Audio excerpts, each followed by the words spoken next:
আসসালামু আলাইকুম। Recipe by beauty চ্যানেলে আপনাদেরকে স্বাগত জানাই।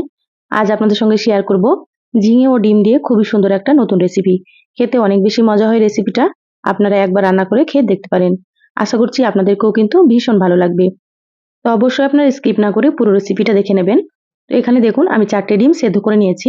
তো ডিমগুলো সেদ্ধ করে খুব ভালোভাবে খোসা ছাড়িয়ে পরিষ্কার করে নিয়েছি। তো এখানে আমি ৪ টে ডিম নিয়েছি, আপনারা আপনাদের পরিমাণ মতো নিয়ে নেবেন। আর এখানে দেখুন আমি ঝিঙেগুলো কেটে নিয়েছি। এখানে প্রায় আমি ৫০০ গ্রাম মতো ঝিঙে প্রথমে খোসা ছাড়িয়ে এইভাবে করে কেটে নিয়েছি। ঝিঙেগুলোকে একটু বড় বড় করে কেটে নিতে হবে। আপনারা হয়তো দেখেই বুঝতে পারছেন। তো আমার যতটা প্রয়োজন সেইভাবে নিয়েছি। আপনাদের যতটা লাগবে সেইভাবে করে নিয়ে নেবেন। এবার ঝিঙে আর ডিমগুলোকে সাইডে সরিয়ে রাখলাম। এবার এখানে দেখুন গ্যাস অন করে কড়াই দিয়ে দিলাম। কড়াই আমি দিয়ে দিলাম ২ টেবিল চামচ মতো সর্ষের তেল। তো রান্নাটা আমি সর্ষের তেলে করছি, আপনারা চাইলে সর্ষের তেলের পরিবর্তে সয়াবিন তেল দিয়েও রান্না করতে পারেন। এবার আমি প্রথমে তেলটাকে খুব ভালোভাবে একটু গরম করে নেব। তেল গরম হয়ে গিয়েছে, এবার আমি দিয়ে দিচ্ছি সামান্য একটু হলুদ গুঁড়ো। এবার এখানে আমি একে একে ডিমগুলো দিয়ে দিচ্ছি।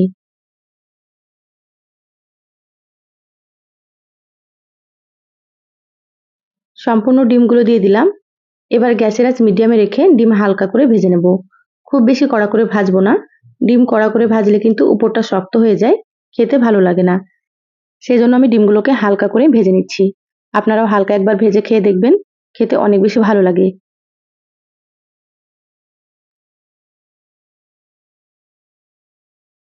দেখুন ডিমগুলো হালকা ভাজা হয়ে গিয়েছে, এর থেকে বেশি ভাজার দরকার নেই। এবার আমি ডিমগুলোকে তুলে নিচ্ছি। আর এরকম একটু হলুদ গুঁড়ো দিলে ডিমের কালারটাও কিন্তু খুব সুন্দর হয়। আপনারাও কিন্তু তেলের মধ্যে একটু হলুদ গুঁড়ো দিয়ে দেবেন। ডিমগুলো তুলে প্লেটে রেখে দিলাম। এবার ওই তেলের মধ্যে দিয়ে দিচ্ছি একটা শুকনো মরিচ। এবার এখানে দিয়ে দিচ্ছি সামান্য একটু কালো জিরা।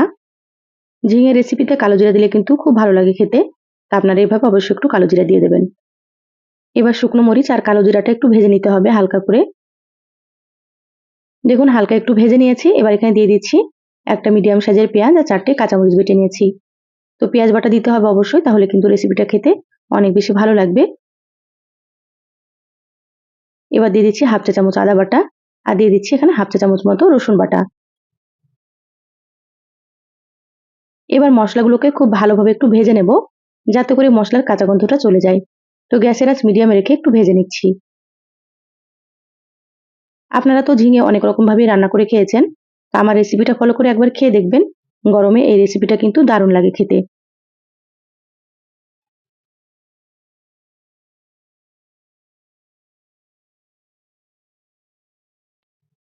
দেখুন মশলা খুব ভালোভাবে ভেজে নিয়েছি। এবার আমি এখানে দিয়ে দিচ্ছি টমেটো কুচি। টমেটো দিলে কিন্তু খেতে আরো বেশি ভালো লাগবে। যদি আপনাদের হাতের কাছে থাকে অবশ্যই টমেটো দিয়ে দেবেন। যদি না থাকে না দিলেও হবে। এবার দিয়ে দিলাম স্বাদ মতো লবণ। তো এখানে আমি ১ চা চামচ লবণ দিয়ে দিলাম। দিয়ে দিচ্ছি হাফ চা চামচ হলুদ গুঁড়ো। এবার আমি এখানে দিয়ে দিচ্ছি হাফ চা চামচ জিরা গুঁড়ো। দিয়ে দেবো হাফ চা চামচের থেকে একটু কম ধনিয়া গুঁড়ো। আর এখানে অল্প একটু দিয়ে দিচ্ছি মরিচের গুঁড়ো। তো এখানে আমি হাফ চা চামচের থেকেও কম কিন্তু মরিচের গুঁড়ো দিলাম। যেহেতু কাঁচামরিচ বেটে দিয়েছি সেজন্য অল্প করে মরিচের গুঁড়োটা দিচ্ছি। আপনারা যেমন ঝাল খাবেন সেভাবে করে কিন্তু এখানে মরিচ ব্যবহার করবেন। এবার মশলার বাটিটা ধুয়ে একটু পানি দিয়ে দিলাম। অবশ্যই একটু পানি দিতে হবে, নাহলে কিন্তু শুকনো মশলাগুলো পুড়ে যাবে। এবার সমস্ত মশলা খুব ভালোভাবে একটু নেড়েচেড়ে মিশিয়ে নিচ্ছি। আমি এখানে যতটা পরিমাণে রান্না করছি সেই পরিমাপই মশলা দিয়েছি। আপনারা যদি এর থেকে বেশি রান্না করেন তাহলে মশলার পরিমাণ আপনারা এখানে বাড়িয়ে দেবেন। এবার এখানে দেখুন আমি দিয়ে দিচ্ছি মিডিয়াম সাইজের দুটো আলু। আলু দুটোকে আমি লম্বা লম্বা করে একটু কেটে নিয়েছি। আলু দিলে কিন্তু খেতে আরো বেশি ভালো লাগবে। আপনারা চাইলে কিন্তু আলু ছাড়াও রান্না করতে পারেন। দেখুন আলুগুলো আমি খুব ভালোভাবে একটু মিশিয়ে নিলাম মশলার সঙ্গে। এবার ঢাকা দিয়ে ৬ থেকে ৭ মিনিট মতো মিডিয়াম আঁচে কষিয়ে নেব। এখানে আমি মশলার সঙ্গে আলুগুলো দিয়ে দিলাম, তাহলে একসাথে খুব ভালো মতো কষানো হবে সেই জন্য। আর আলুগুলো কিন্তু অনেকটা সেদ্ধও হয়ে যাবে। তো প্রায় দেখুন ৭ মিনিট আমি মিডিয়াম আঁচে কষিয়ে নিয়েছি। ঢাকাটা খুলে নিলাম। পানিটা দেখুন অনেকটাই শুকনো হয়ে গিয়েছে। আর মশলা থেকে খুব ভালোভাবে তেল ছেড়ে দিয়েছে। এভাবেও সুন্দর করে একটু আপনারা কষিয়ে নেবেন। যত ভালোভাবে মশলা কষানো হবে রান্নাটা কিন্তু ততই বেশি ভালো লাগবে খেতে। এবার আমি এখানে ঝিঙেগুলো দিয়ে দিচ্ছি। তো এখানে আমি সম্পূর্ণ ঝিঙেগুলো দিয়ে দিলাম। এবার মশলার সঙ্গে আবারও খুব ভালোভাবে একটু নেড়েচেড়ে মিশিয়ে নেব।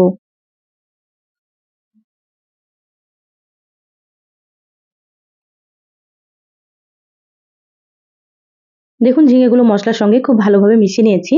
এবার আমি 5 মিনিটের জন্য ঢাকা দিয়ে দিচ্ছি, গ্যাসের আঁচটা মিডিয়ামে রেখে।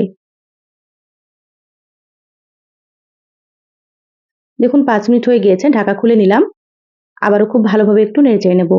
এইভাবে করে একটু ঝিঙেগুলোকে কষিয়ে নিতে হবে, তাহলে খেতে খুব ভালো লাগবে।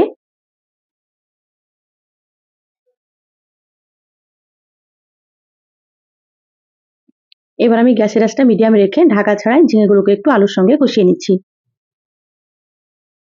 এভাবে একটু নেড়েচেড়ে কষিয়ে নেবেন আপনারা, তাহলে দেখবেন রেসিপিটা কিন্তু খেতে অনেক বেশি ভালো লাগবে।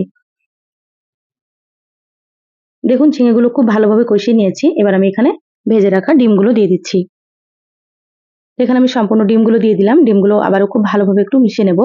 তো ডিমগুলোকে এভাবে করে একটু কেটে নিচ্ছি, তাতে করে ডিমের ভেতরে মশলা ঢুকবে আর ডিমগুলো খেতে খুব সুন্দর হবে। তা আপনারা চাইলে প্রথমে ছুরি দিয়ে কেটে নিয়ে তারপরে কিন্তু দিতে পারেন। তো এখানে আমি খুন্তি দিয়ে এভাবে করে একটু কেটে নিলাম।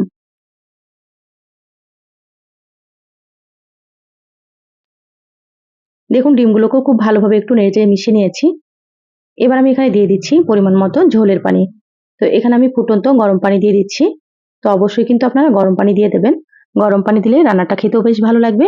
আর এখানে ঝিঙে আর আলুগুলো খুব তাড়াতাড়ি সেদ্ধ হয়ে যাবে। তো এখানে প্রায় আমি 2 কাপ মতো পানি দিয়েছি। আপনারা যেমন ঝোল রাখবেন সেভাবে করে এখানে পানি দিয়ে দেবেন। তো এখানে আমি হালকা একটু ঝোল করে রান্না করব, সেজন্য 2 কাপ পানি দিয়েছি। ঢাকা দিয়ে 10 মিনিট রান্না করে নিয়ে তারপরে আপনাদেরকে আমি দেখাচ্ছি। মিডিয়াম আঁচে 10 মিনিট রান্না করে নিয়েছি। এবার আমি ঢাকাটা খুলে নিচ্ছি। এবার দেখে নেব সবকিছু সেদ্ধ হয়েছে কি।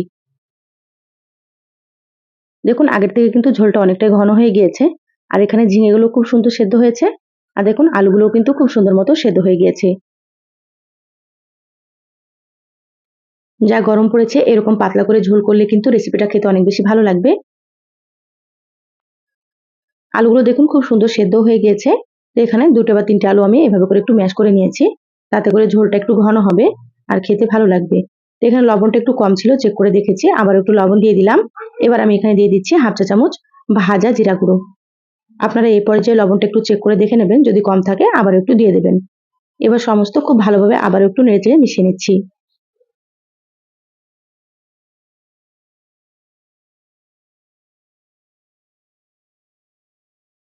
মশলাগুলো খুব ভালোভাবে নেড়েচেড়ে মিশিয়ে নিয়েছি, রান্না হয়ে গিয়েছে। গ্যাস বন্ধ করে দিলাম। ঢাকা দিয়ে 5 মিনিট মতো রেখে তারপরে আপনাদেরকে আমি দেখাচ্ছি।